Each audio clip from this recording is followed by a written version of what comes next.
So last week we briefly started looking into this chapter 14, sloka 14 of chapter 1 of Bhagavad Gita. So our Purvacharyas, after careful examination and repeated analyzation of the entire Bhagavad Gita, they decided that this 14th sloka is the essence of the entire Bhagavad Gita. So this 14th sloka is to the naked eye, it looks like a very simple sloka, where the stage is set here for when the Kauravas have completed all the noisy, chaotic noises that they made as a mark of starting the war. The very next scene is this sloka. So the meaning is, as you can see here, at the very, very high level, the superficial meaning is that the spouse of Mahalakshmi, Lord Krishna, and Arjuna, who is standing amid the chariot, which is undefeatable, attached with the white-colored horses, both blue, two conches, which are divine, right? So that it's a very, very standard step. Like before starting the war, this blowing the conches happens, right? But why is it the essence of Bhagavad Gita, right? So there is a cryptic meaning given behind this, and in order to understand, if we just plainly just look at the meaning at the superficial level and move on, then we are not doing the justice, right? So, but in order to understand the real meaning of this, we have to have some background knowledge of this, the foundational knowledge of the scriptures, which we'll try to attempt here. Like we started attempting last week a little bit.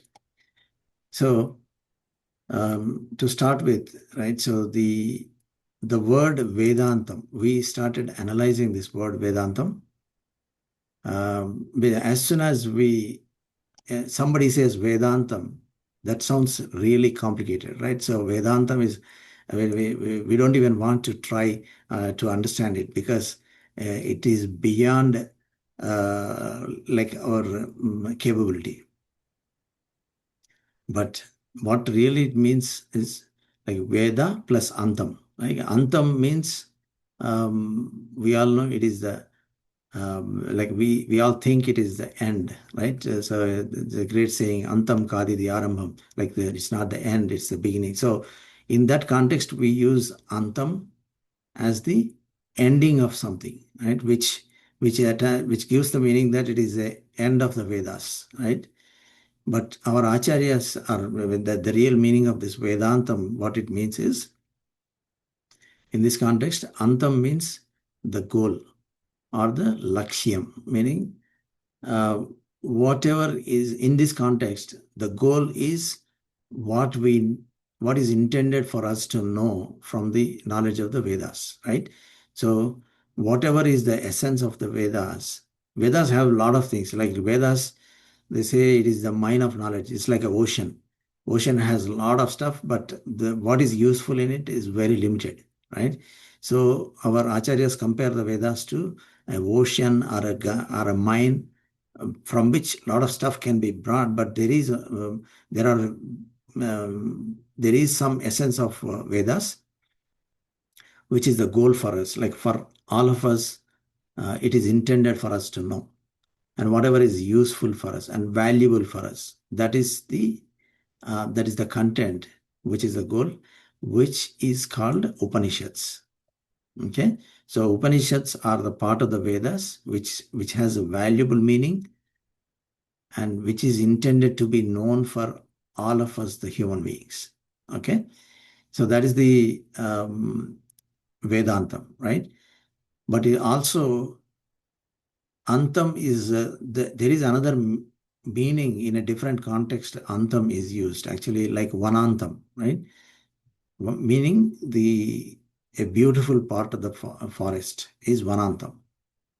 So Antam can also indicate beauty, right? So it's so whatever is the beautiful part of the Veda, so it is the Upanishad, right? So that is the beautiful part because Upanishad is the one which is uh, which is giving the knowledge of about ourselves, right? So our acharyas say that when something is called beauty, so everybody as a human beings, most people, so they feel their body is beautiful, or we try to project the external beauty of the body, right? So um, so it is about us, I mean beauty of us, right? So that is what uh, the beauty in our context, that's what our acharyas say. But the problem there is that we stop at the body level, right? So that is the when I say I myself, then we are stopping at the body level, and which our acharya say we should take it to the inner jiva level, which is the soul level, beauty, right? So if it stops at the body level, then everything we see the differences in the bodies, like the composition or the color, or the so different attributes of the body come into picture. So that creates disturbance, right? So that's when all the discrimination starts, right? So, but if you take it to the soul level, that is the entire essence of the Upanishads. Actually, is that all the souls have knowledge, right? So this is what we were discussing last week until this point, actually. So the knowledge is equal for all the souls, right? So, but so the when we so the our acharyas give an example like if you take a chimney or a lantern where there is light inside, when we the what we see outside from outside is if you wrap it with a a colored paper, the light comes out with that color, right? But internally it is all white light only, but it projects the color which is wrapping around the chimney. The same thing we see around in during the Christmas time here. So people project the lights onto their homes, like from in the front yards. So whatever we see, different colors from being projected onto the homes, but internally it's the white light projecting. But it is the color that is wrapped uh, around those bulbs that is projecting the colors, right? So similarly, what we see even though internally souls are all equal, just like the white light, because of the differences in the bodies, either you take as a either human beings or you take animals or the trees, which all have the same soul internally.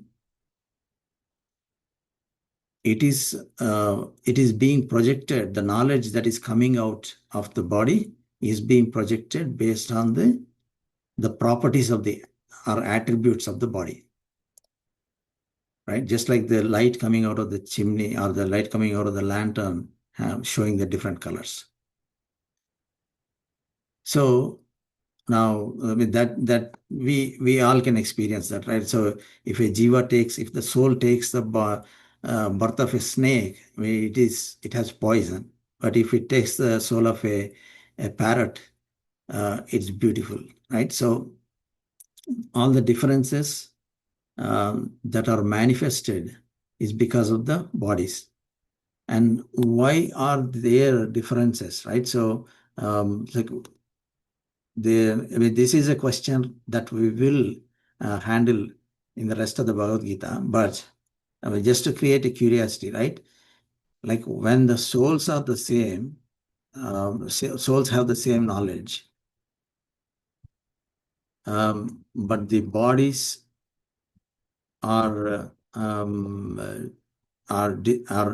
are manifesting different properties. So why those differences are manifesting different, like projecting different properties, right? So why are these? Why these differences are coming into the picture, right? So this is what the rest of the Bhagavad Gita is about. So we will. So I hope the question is clear. Does anybody have any pointers here, like why these differences are coming when internally the soul is there, body is having distributing different properties? I mean, none of us have chosen where we are born, where we are taking birth, right? So how are these differences coming into picture? What is the answer behind this?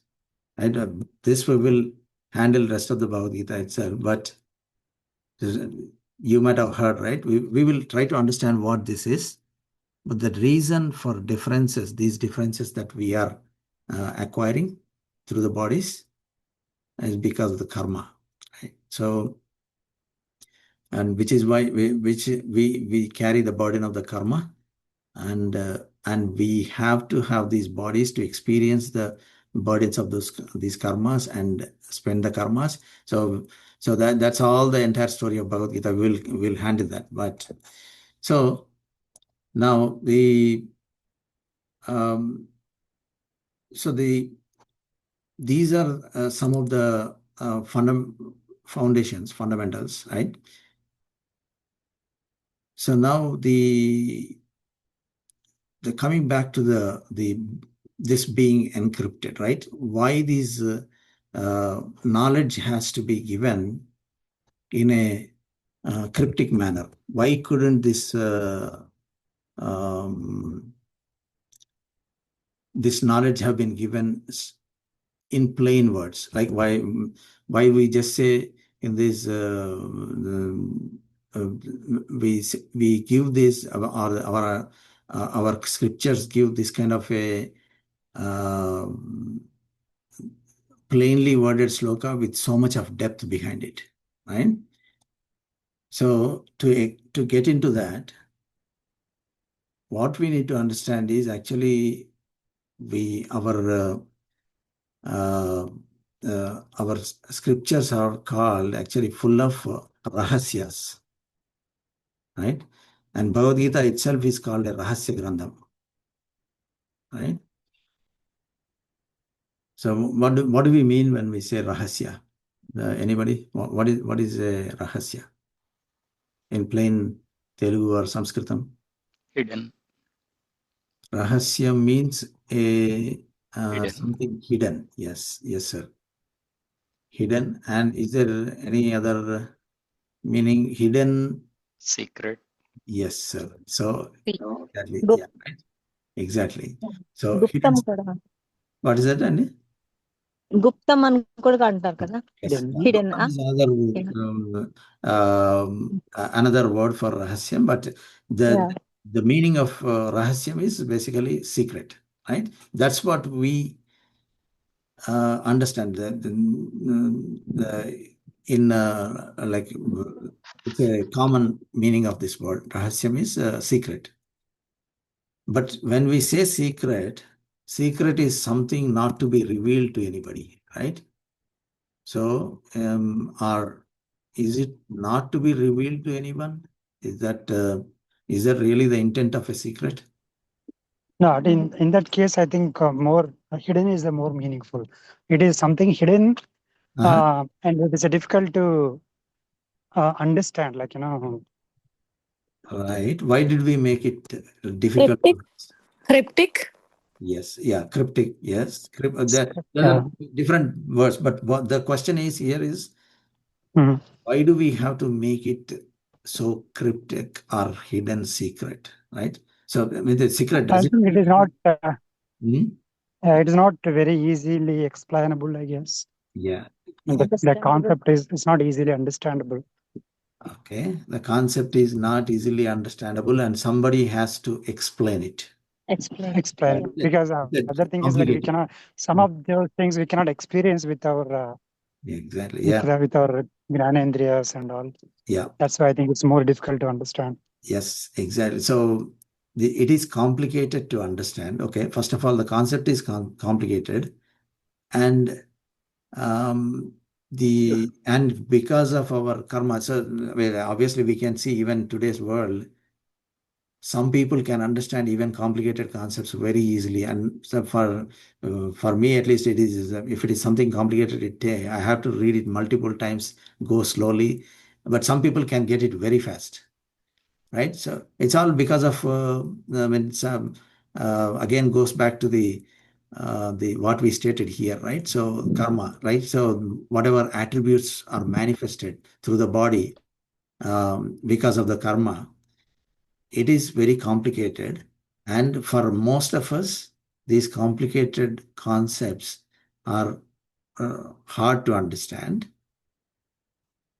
But that's the right answer. But why did even the scripture, why did it make it even though it has the ability to explain, just like our acharyas explain, right? That's why we go to acharyas to get the real meaning behind the scriptures. It So is for people who want to seek it. So people who seek, they get it. yeah, exactly. So you have to be a seeker. Basically, it is intended to be given to a seeker who has a lot of interest, right? It is intended for the people who is showing interest and who doesn't have a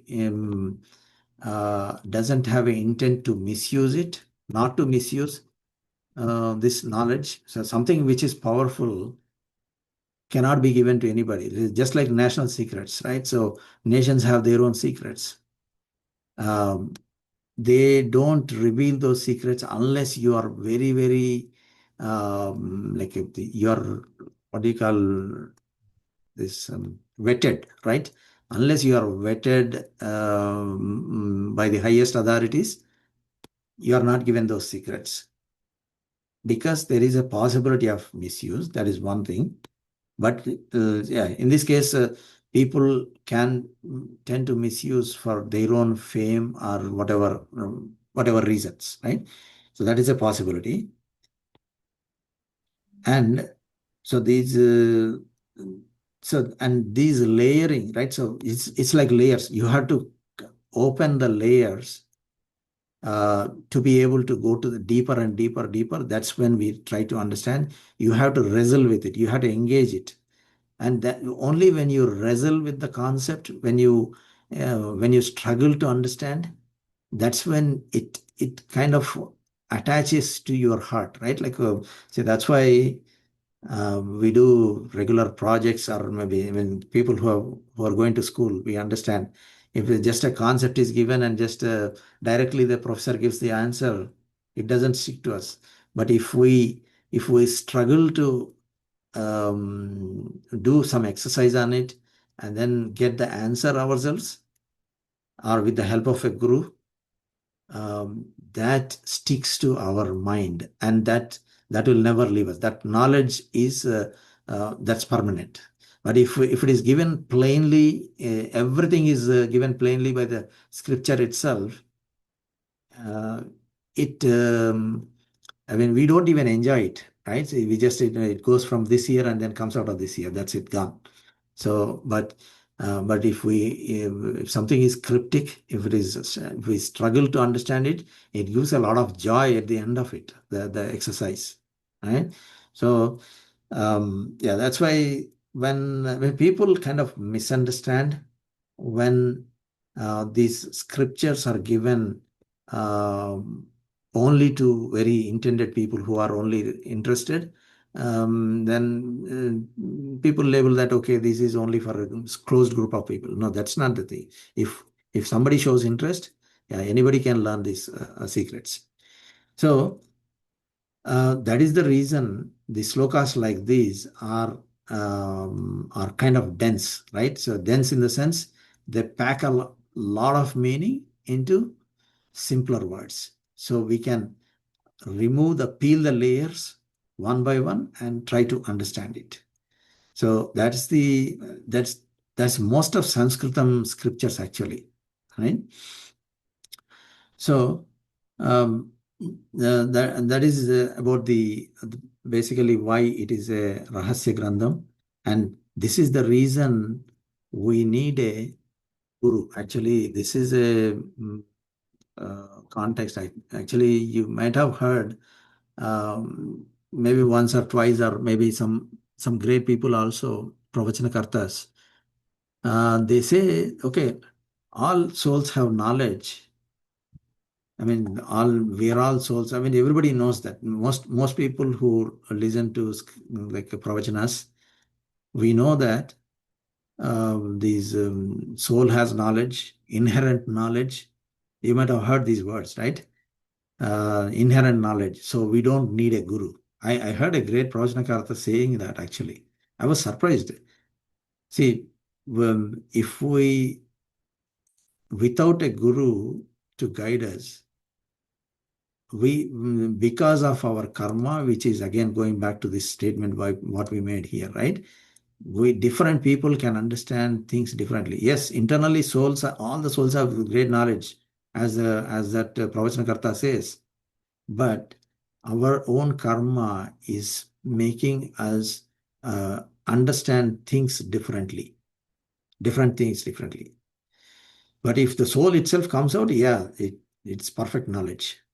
So that's the difference. That's why we need a guru who can, like gurus like our Chinnajaya Swami, or the lineage. Actually, even Chinnajaya Swamiji says whatever the Gita pravachanas that they are spreading, it is the age-old knowledge of 1,000 years ago. Bhagavad Ramanuja gave through Gita Bhashyam, right? So it is coming down to us from that level, from their guru Yamunacharya. Okay, so and this is why actually some examples in our scriptures, which our Acharya says, I think we can connect well with this. It is given with a key, so encryption, right? So, like for example, um, a word 487 needs to be communicated or conveyed in the scripture to people, right? So the way they give is, this is an example that our acharyas give, is what is in 4 indicating 4, like there are 4 Vedas, right? Okay, so 4 Vedas are there, and there is, when it comes to 8, can anybody give anything which is related to 8 in our scriptural context? Upanishads. Upanishads, different numbers, people differentiate. So it's a Ashtadasha or 14, some people say. There is a number of Upanishads.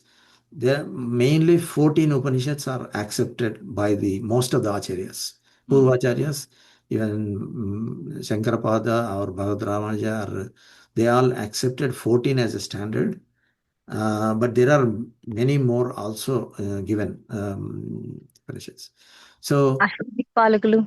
Ashtadikpalakas, yes, yeah, Dikpalakas, and what else are Saptarshis. yes, ఏడుగురు. Saptarishis, yeah. Seven is rishis. That's a very good one, sir. Yeah, Ashta Vasulu. So Ashta Vasulu, అష్టావక్రులు. Ekadasha Rudrudu. So like this, different. These are the keys that are that indicate the real meaning. So if the scripture in some context it may say so something like Vedas had Vasus who became a Rishi. So something like that in Sanskritam it says.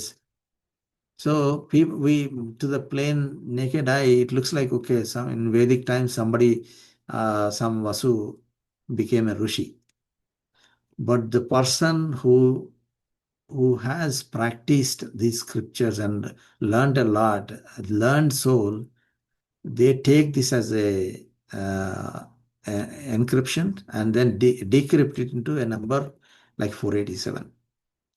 So this is how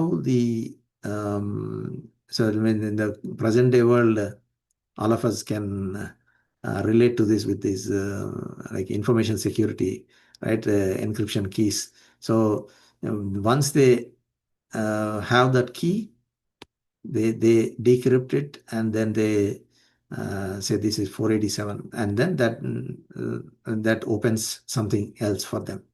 So and similarly, when they have to communicate zero, they say Akasham, right? Akasham Shunyam, right? Something like that. And then like when nine, as you were saying, um, నవరంధ్రాలు, నవదుర్గలు, Ratnas, Navratnas. Navaratnas. And what else were you saying? Murli, you were saying something else. Nine. Yeah, you gave a very good example. Or maybe you gave for rishis. Okay. Rishis, yeah. Yeah, yeah. Yeah. So Navaratnas are Shadruchalu. yeah, Shadruchulu is for six. Yeah. Yeah. Yes. So yeah. అష్టలక్ష్ములు, 8 కూడా అష్టలక్ష్ములు is there. Ashtalakshmis, And, Ashtalakshmis and and we say Ashtadha. నవరంధ్రాలు also, right? Like Yeah, that is in the body. Yes. Yeah. yeah, body. So Yeah. the Ashtalakshmis and Ashta Prakrutis actually. Bhinna Prakriti Ishtadas. He says, Krishna himself says later. So there are 8 Prakrutis. So, yeah, నవగ్రహాలు. Navagrahal, yes, sir. Yeah. And, so the Navagrahas. So like this, they hide secrets, the valuable information, which can only be revealed to people who are seeking that with a lot of interest.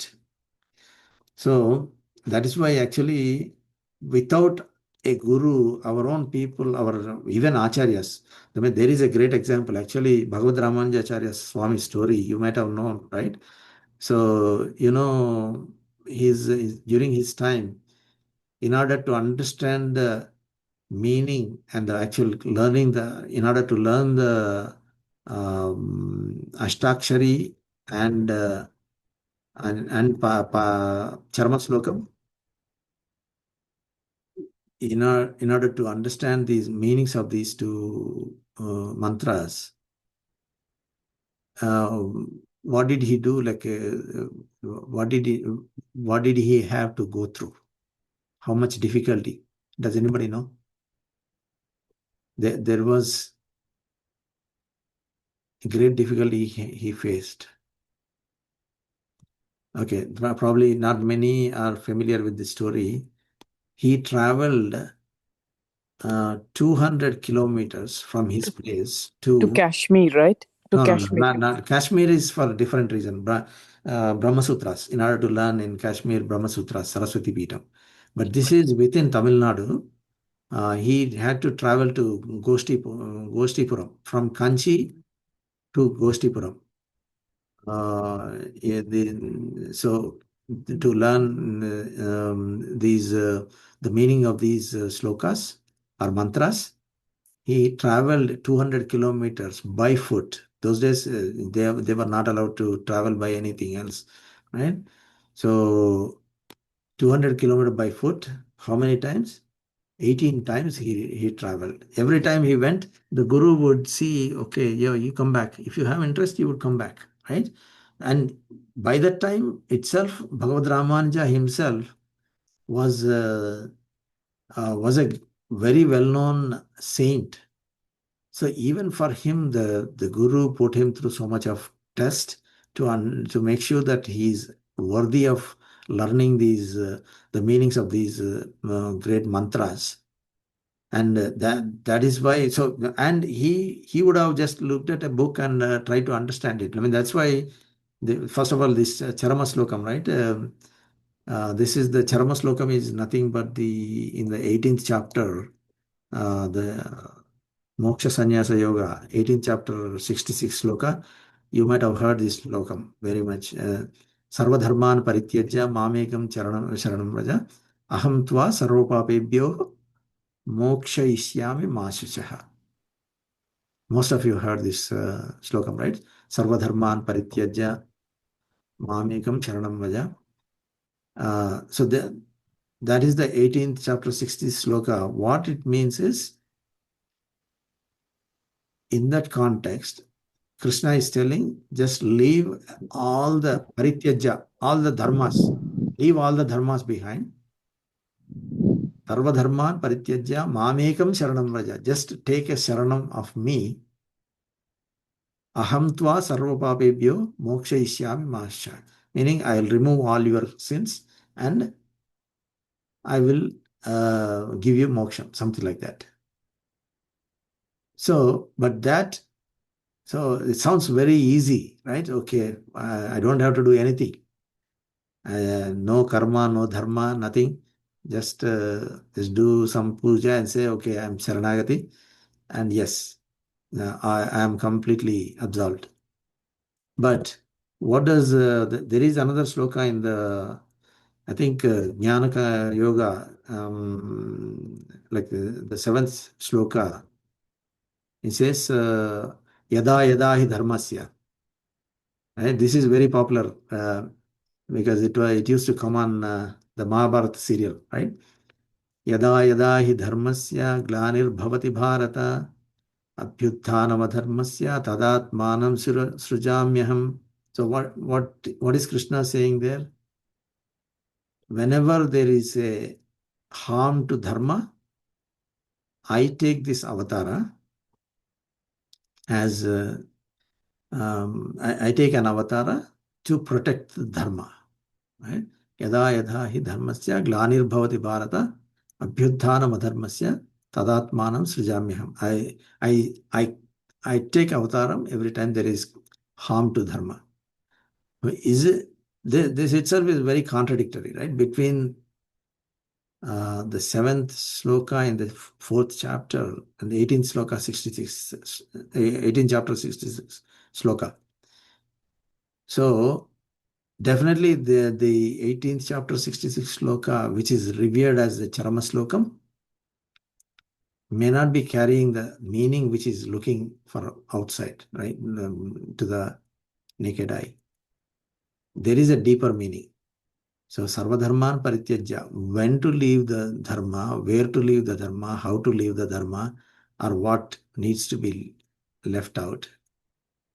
Right? That there is a lot deeper meaning behind the 66th sloka of 18th chapter than it is visible to the outside. So that's why Bhagavad Ramanuja had to travel 18 times, 200 kilometers each way from Kanchi to Goshtipuram to learn the meaning of this sloka. Right? So that is essentially the reason we need a guru who can explain the secrets to us, right? The hidden secrets behind any cryptic slokas. So we will slowly remove layer by layer the actual meaning probably starting the next week onwards. But any questions or any comments on like what we have learned today? What we discussed today? I just have one question on the same on where is Goshtipuram in today's context? Yeah, it is in Tamil Nadu. I believe it is still there, Goshtipuram. Actually, so it's Melkote is called Goshtipuram. Current day Melkote. So yeah, so that is where. No, Andy, Melkota is not Goshtipuram, Andy. Okay, sir. So it's still in Tamil Nadu. Mm-hmm. I think I remember Swamiji saying it's about 180 kilometers from Srirangam, where Ramanuja traveled several times. Okay. And to get the understanding of the Charmasloka, yeah. Okay. Thank you, sir. So actually, probably it's a good question. And let me get a right answer to this. Yeah, so you can Google it. We need to get so where to where, right? So, and what is currently it is known as, right? Clarify that. Sure, thank you. And Kanchi, you meant Kanchipuram, right? Yeah, Kanchipuram. Yeah. Okay, thank you. Thank you. Yeah. So, yeah, that's good discussion. Thanks for asking. Yeah. Traveled from Srirangam to Goshtipuram. Srirangam to Goshtipuram. Is Kanchipuram? I did not. I never went to actually Tamil Nadu. Kanchi. Is it closer to Srirangam? No, and Kanchi is closer to Chennai. Okay, I see. Kanchipuram Kanchi, Perumbudur దగ్గర Kanchi. Perumbudur, okay. Kanchi, Kanchipuram Ramanjali. So, is it so? ఎక్కడి నుంచి ఎక్కడ travel చేసిండ్రు? అది కంచి నుంచి గోష్ఠిపురమా are Srirangam నుంచి అండి. శ్రీరంగం నుంచి. He traveled from Srirangam to Goshtipuram. Okay. Yeah. By that time, I think he was already in Srirangam and Yamuna. Yes. Their time has ended. Yeah. So I think they would have traveled from Srirangam. Yeah. ChatGPT prakaram Tirukostiyer. Tirukostiyer. Yes. Yeah. Tirukostiyer is another name, sir. Yeah. Thank you. Tirukostiyer. Okay, it's about 10 kilometers from Tirupattur. Okay. Tirukostiyer is same as Goshtipuram. So probably today's name it is Tirukostiyer. Watch. Yeah. 10 kilometers from Tirupattur. But I think he traveled from Srirangam. Yeah. About 100 miles, maybe. About 180 kilometers, 160 kilometers. Okay. Venkat, naku, I'm still trying to understand your opening statement where you said 14, this shloka is the essence of Bhagavad Gita. Yeah. అంటే inner meaning next session లో చెప్తారా? We are going to touch on it. Okay. What really meaning is why. So why did he say tatasvetaihi, the white colored horses? This is called Yardha Visheshanam actually in this context. In Sanskritam, didn't need to say that it is a white colored horses. And why did he say Pandava? Why didn't he say Arjuna or Partha or like that? Nowhere else he says Pandava. Why did in this only he said Pandava? Pandava can be anybody, right? Yudhishthira or Bhima or anybody. So even in introduction sloka, this is the first scene of Krishna and Arjuna appearing together. Why did he say Pandava? Why did he not say Arjuna? Right? And why did he say Madhava? Why did he not say like a Hrishikesha, just like anywhere else? There is a reason behind these specific words, just like what we were discussing, like the what Ashtavasus or Saptarishis. So yeah, just like that, every word has a cryptic meaning behind it, and which when we analyze and expand it, it kind of encompasses the entire Bhagavad Gita. So this is a very densely packed sloka. So, and why this Syandana, this Radham, chariot, why is it called Mahati? So there is a reason behind it. And then the Shankas, why are you saying divine Shankas? So every word in this sloka has packed a lot of meaning behind it. And when we completely expand this picture, this gives the entire essence of Bhagavad Gita. And Bhagavad Gita is the essence of the Upanishads, right? So, and Upanishads are the essence of like the whatever we need to know from Vedas itself, entire Vedas. So, which is why this sloka is the essence of entire Vedic scriptures. Yeah. That way, by correlation. Venkat, next class name miss అవుతాను recording ఉంటుందా? Yes, yeah, we'll record it. Yeah, okay, we'll thank record you. it. Yeah. So yeah, I think yeah, we'll probably spend next entire class this one. So let me any other pointers, and it was a very good discussion. Thank you for all the information. Oh, thank you. Yeah. Okay. Let me chant the ending prayer and then we will wrap it up today.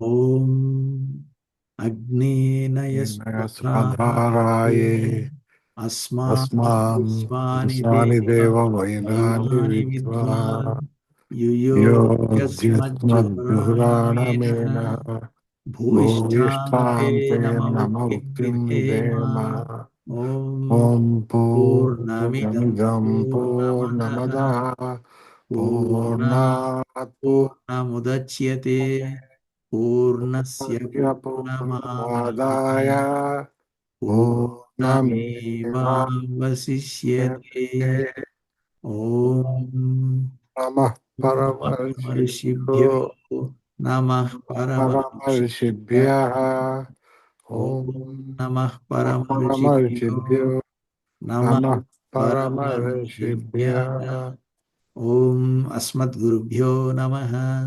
Jai Srimanarayan. Jai Srimanarayan. Thank you. Srimanarayan. Thank you.